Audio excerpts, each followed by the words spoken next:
So yes, next మాట్లాడడానికి deputy speaker of AP Raghuram Krishnaraju గారిని మాట్లాడవలసిందిగా కోరుతున్నాము. మీడియా పీపుల్ అందరూ కూర్చోవాలండి, ప్లీజ్ కోఆపరేట్ చేయాలి, ప్రతి ఒక్కరు కూడా కోఆపరేట్ చేయాలి ప్లీజ్. ఫ్రంట్ ఉన్న మీడియా పీపుల్ అందరూ కూడా కూర్చోవలసిందిగా మనవి చేస్తున్నాను. పెద్దలు బ్రహ్మానందం గారికి, ఆయన అభిమానులైన ప్రేక్షకులు, అలాగే ముఖ్య అతిథులుగా విచ్చేసిన ఆయన అభిమాన సహనటులు, ఇంకా మాలాంటి వాళ్ళు, మా శ్రీనివాసరాజు గారు లాంటి వాళ్ళు అందరికీ కూడా నా హృదయపూర్వక అభినందనలు తెలియజేస్తూ, చాలా మాట్లాడాలి అనుకున్నా కూడా ఇప్పుడు 15 మంది మాట్లాడారు, అందరూ బాగా మాట్లాడారు. ఆల్మోస్ట్ చెప్పవలసిన అనుకున్న పాయింట్స్ అన్నీ కూడా స్పష్టంగా చెప్పారు. కాబట్టి నేను ఎక్కువ మాట్లాడకుండా బ్రహ్మానందం గారి గురించి కొన్ని మాటలు, అందరూ కూడా చాలా గొప్ప కామెడియన్ అని ఇలా రకరకాలుగా బ్రహ్మానందం గారి గురించి అందరూ చెప్పారు. నేను ఎప్పుడు బ్రహ్మానందం గారిలో కామెడియన్ని నేను చూడలేదు, ఒక గొప్ప నటుడినే నేను వారిలో చూశాను.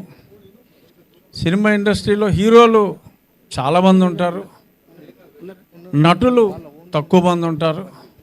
నటులు అంటే ఓ రామారావు, ఓ రంగారావు, నాగేశ్వరరావు, అలా తక్కువ మంది నటులు ఉంటారు, హీరోలు చాలామంది ఉంటారు. ఆ కోవకు చెందిన నటుల్లో ఒక విశిష్టమైన గొప్ప నటుడు డాక్టర్ బ్రహ్మానందం గారు.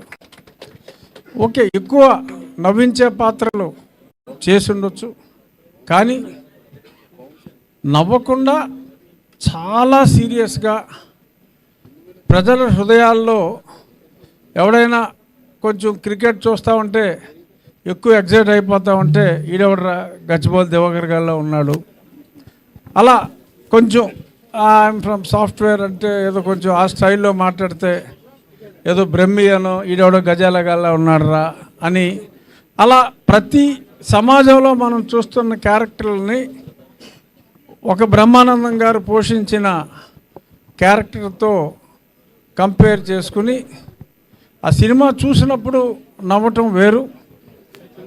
దైనందిన జీవితంలో బ్రహ్మానందం గారిని తలుచుకొని తెలుగువాడు ఉంటాడు అని నేనైతే అనుకోను.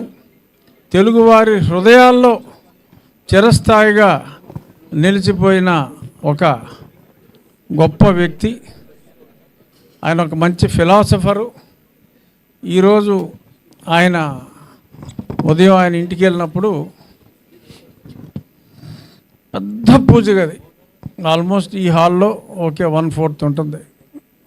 అంత పూజ గదిలో ఒకే ఒక్క దేవుడు వెంకటేశ్వర స్వామి.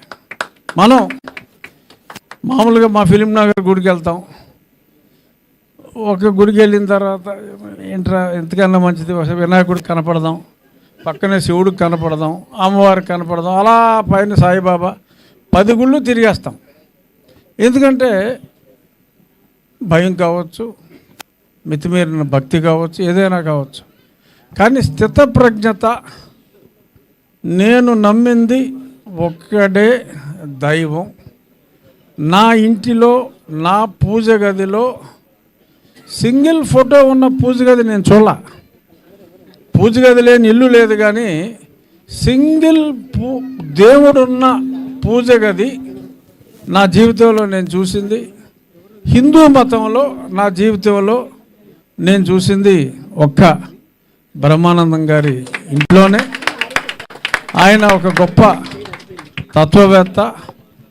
ఆయనకి కంపారిజన్లో కాస్త కామెడీ పాత్రలో పోషించి గొప్ప ఖ్యాతి గడించిన నటులతో కంపేర్ చేయాలి అంటే ఒక్క చార్లీ చాప్లిన్ గారితో ఆయన్ని కంపేర్ చేయొచ్చు. రంగస్థలం అనే సినిమా చూస్తే రంగం మార్తాండ ఆయన నట విశ్వరూపం. ఇన్ని సినిమాల్లో అంటే ఆయన నాకు తెలిసి 30 సంవత్సరాల్లో 1000 సినిమాల పైగా యాక్ట్ చేశారు. అంటే మొత్తం మీద 1200 1400 కాదు నేను చెప్పేది. ఫస్ట్ 30 సంవత్సరాల్లో యావరేజ్ 35 నుంచి 40 సినిమాలు సంవత్సరానికి చేయటం అంటే అది అన్యజన అసాధారణం. మరి సినిమా హీరోలు కూడా మరొక స్టేజ్లో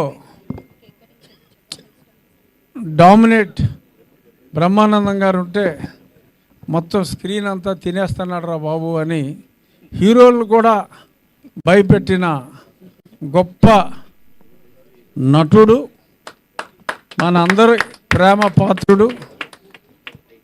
పద్మశ్రీ అనేది ఆయనకి చాలా చిన్న బిరుదు అయినప్పటికీ కేంద్ర ప్రభుత్వం ఎంతో ముందుగా ఆయన్ని గౌరవించింది. ఇంకెన్నో గౌరవాలు అందుకోవలసిన గొప్ప వ్యక్తి డాక్టర్ బ్రహ్మానందం గారు. ఖచ్చితంగా అందుకుంటారు. ఇటువంటి గొప్ప వ్యక్తిత్వం గల నటులు ఉండొచ్చు.